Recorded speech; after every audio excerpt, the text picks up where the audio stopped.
Okay. Hi guys. So what are we having for dinner tonight? We're having paella. Paella what? Paella. Oh, okay. So what do we have for ingredients for that? Well, this is our first attempt of paella, so not judge me.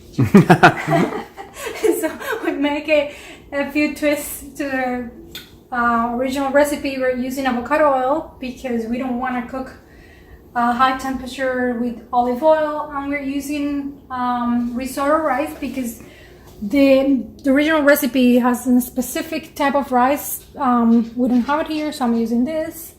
And this is a seafood paella, so we're using squid, some mussels and shrimp, some clams, onion and garlic, some peas, tomato, bone broth. The most important thing would be saffron.